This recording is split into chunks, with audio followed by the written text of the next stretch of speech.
5 وقت کی نماز یہ میرے نبی کی آنکھوں کی ٹھنڈک ہے، 5 وقت کی نماز اس امت کی شان پہچان ہے۔ اور اللہ تعالیٰ نے پہلی امتوں پر اتنی بڑی مشقت ڈالی کہ ان کی نماز مسجد کے علاوہ کہیں نہیں ہوتی تھی، مسجد میں ہی ہوتی تھی۔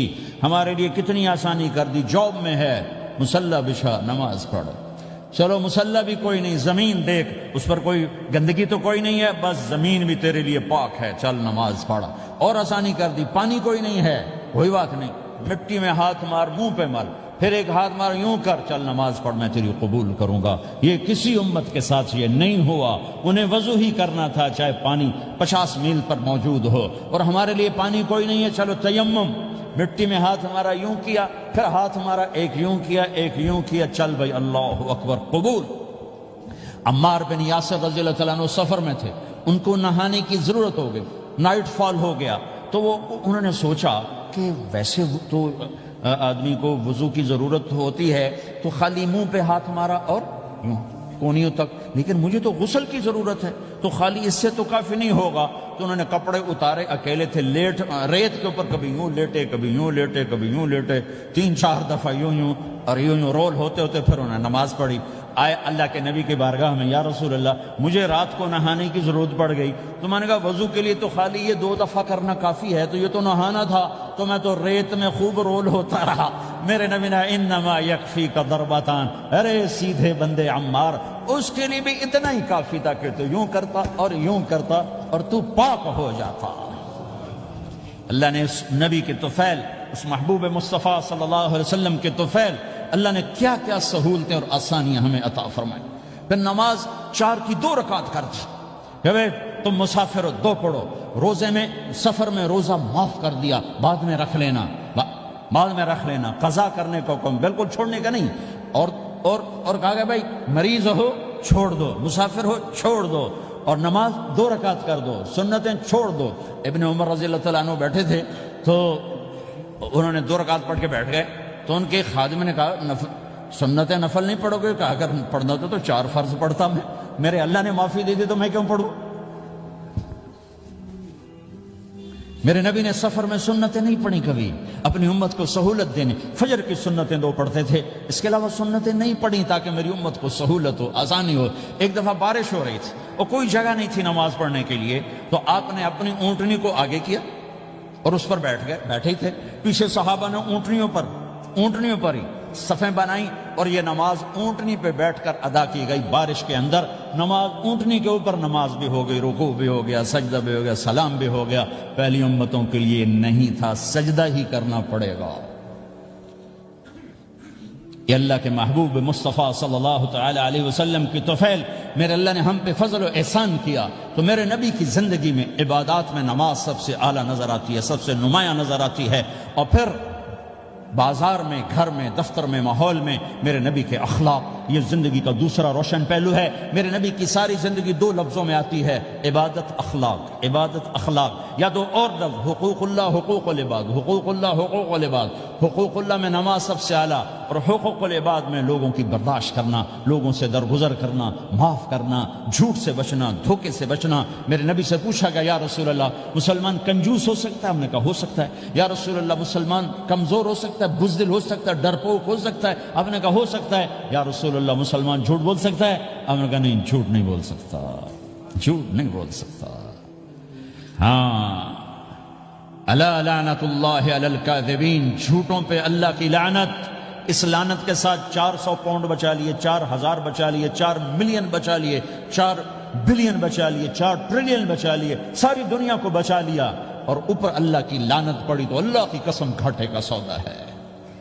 اور سچے ہو گئے، سچ بولا، یہ میں 100 پاؤنڈ کماتا ہوں، لے لو جو لینا ہے اس میں سے، یہ میں 1000 پاؤنڈ کماتا ہوں، لے لو جو لینا ہے، یہ میں 50,000 پاؤنڈ کماتا ہوں، لے لو جو لینا ہے، کہ مسلمان کی زبان سے جھوٹ نہیں نکلتا، سچ ہی بولتا ہے۔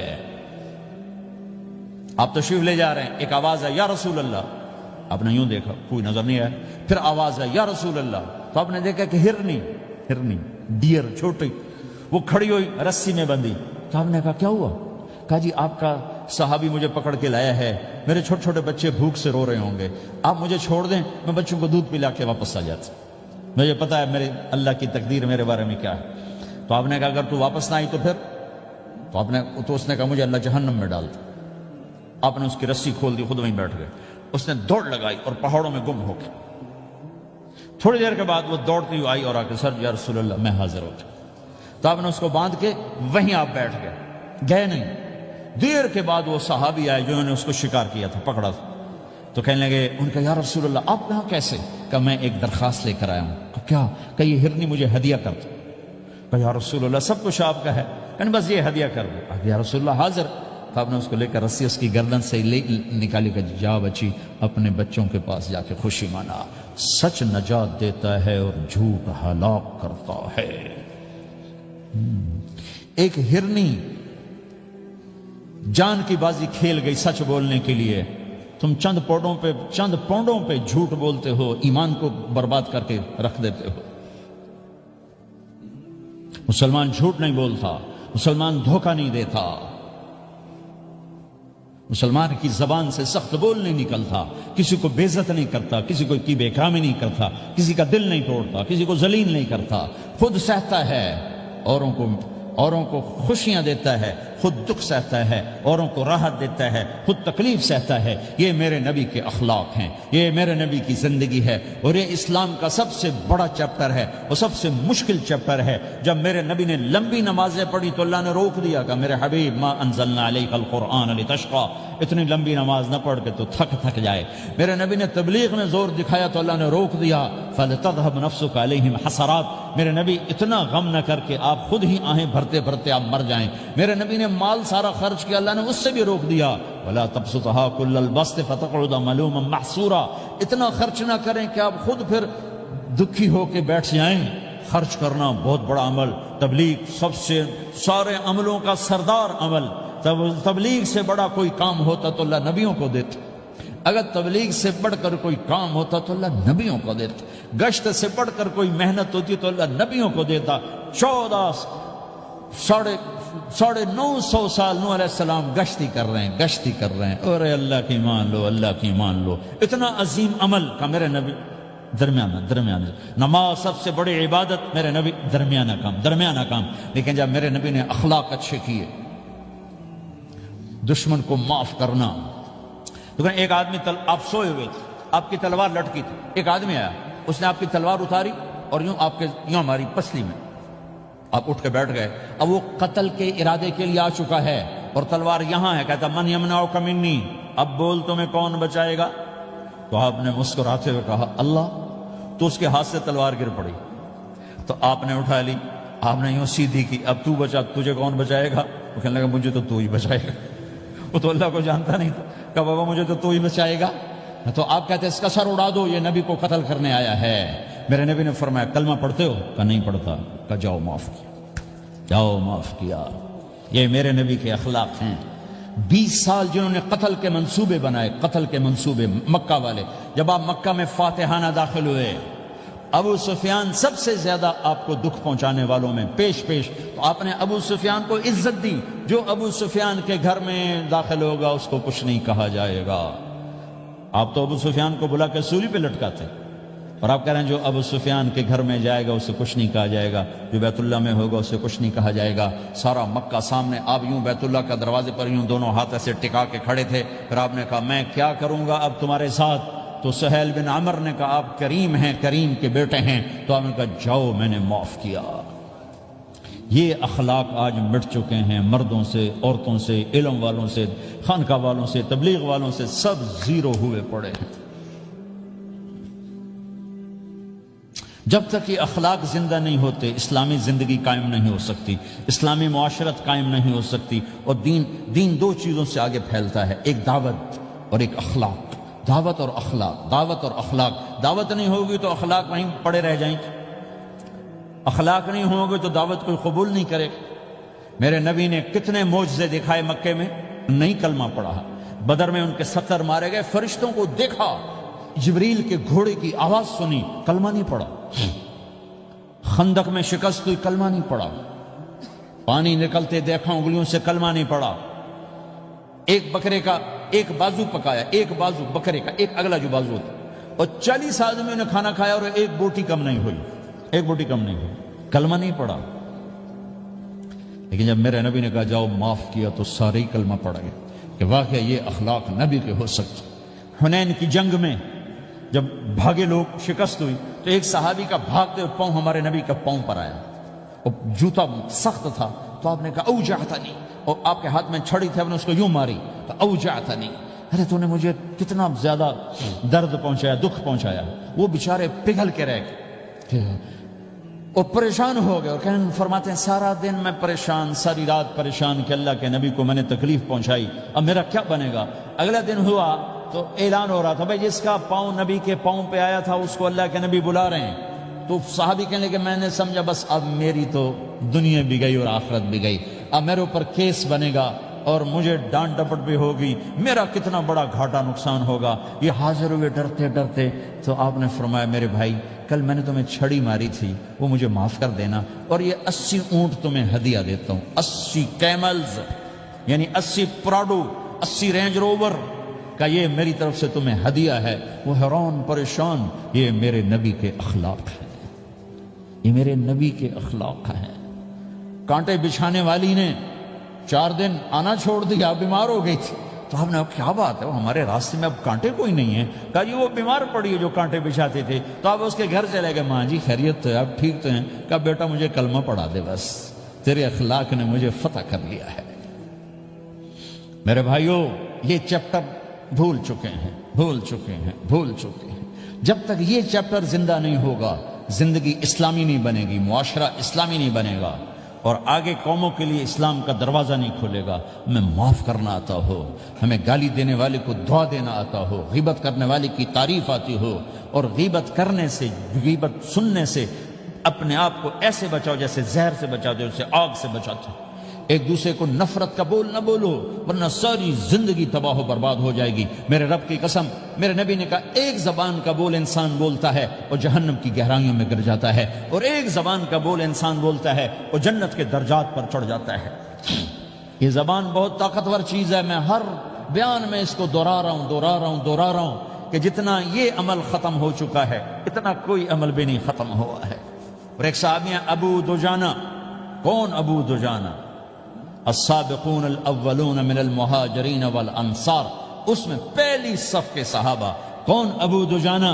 جب آپ حج پر گئے تو اپنی جگہ مدینے کا امیر ابو دجانہ کو بنایا۔ ابو دجانہ حج میں شریک نہیں ہوئے کہ آپ نے اپنی جگہ ان کو اپنا نائب بنا کے وہاں کھڑا فرمایا ابو دجانہ میری جگہ پر مدینے کا امیر ہے، یہ وہ ابو دجانہ ہیں۔ کون ابو دجانہ؟ جو جنگ بدر سے لے کر آخری حج تک ہر سفر میں شریک ہیں، ہر سفر میں شریک ہیں۔ ان کی ایک بات میں بتانا چاہتا ہوں، پہلے تھوڑی سی ان کی ہسٹری بتانا چاہتا ہوں۔ کون ابو دجانہ؟ احد کی جنگ میں آپ نے تلوار اٹھائی، کہا اس تلوار کو کون لے گا؟ کئی صحابہ کھڑے ہو گئے۔ آپ نے کہا اس تلوار کا حق کون ادا کرے گا؟ سارے بیٹھ گئے، 3 آدمی کھڑے رہے، ایک زبیر بن عوام، ایک عمر بن خطاب، ایک ابو دجانہ۔ ان کا نام ہے سماک بن خرشنہ، سماک بن خرشنہ ان کا نام ابو دجانہ سے مشہور ہے۔ تو آپ نے تلوار نہ عمر کو دی، نہ زبیر کو دی، ابو دجانہ کو دی تھی۔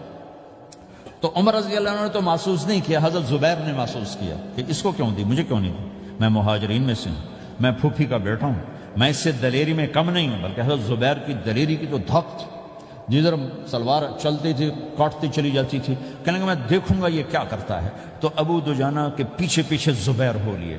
تو ابو دجانہ نے جو حملہ کیا تو 3000 کا لشکر تھا، اس کو چیر کے پار نکل گیا، پورے لشکر کو کاٹ کے پار نکل گیا۔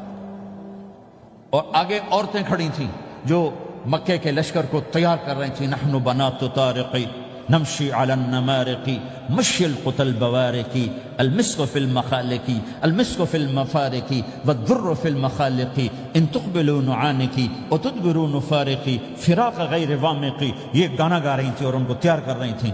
تو جب ابو دجانہ کی تلوار نظر آئی تو سب بھاگی، ہندا پکڑی گئی، تو آپ نے یوں اپنی تلوار ہندا کے سر پر رکھی، انہوں نے چیخ ماری، تلوار ہٹا لی۔ تو زبیر پیچھے پیچھے کیا کیا ہے؟ جنگ میں اگر کوئی عورت حصہ لے اسے مارنا جائز ہے، ویسے جائز نہیں ہے، عورت کو، بچے کو، بوڑھے کو ہاتھ لگانا جائز نہیں ہے۔